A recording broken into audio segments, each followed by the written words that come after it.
Come on! Come on! Come on!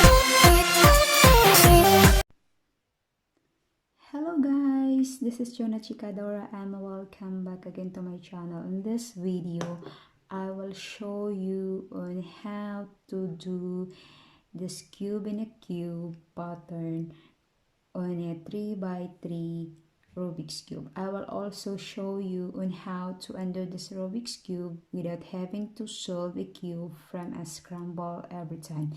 So guys, in order to do this Rubik's Cube in a cube pattern, you need to know on how to use algorithm in a Rubik's Cube. Kung hindi nyo pa alam kung paano gamitin yung algorithm on a Rubik's Cube, see the description below. May tutorial po ako on how to solve a Rubik's Cube for a beginner. Doon nyo malalaman kung paano gamitin yung algorithm. So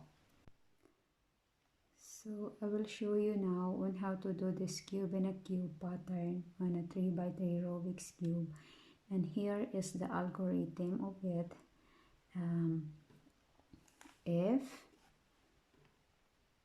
L, F, U, I, R, U, F2, L2,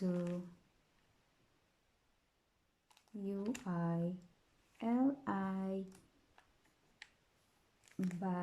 B, DI,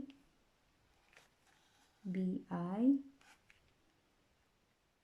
L2, and U. So as you can see guys,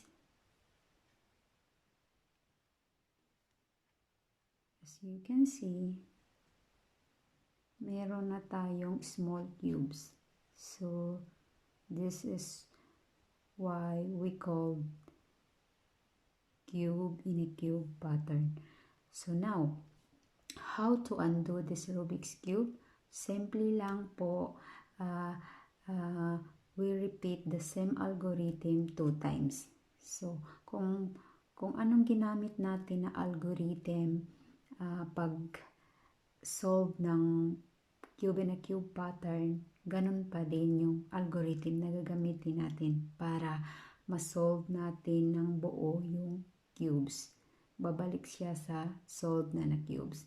So, F, L, F, U, I, R, U, F2, L2, UI, LI, B, DI, BI, L2, and U.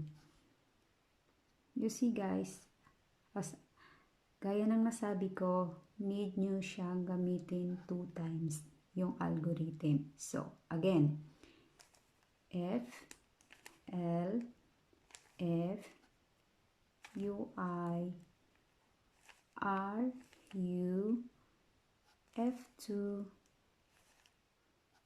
L2, U, I, LI, B, DI, BI, L2, and U. You see guys? Solved na. So easy.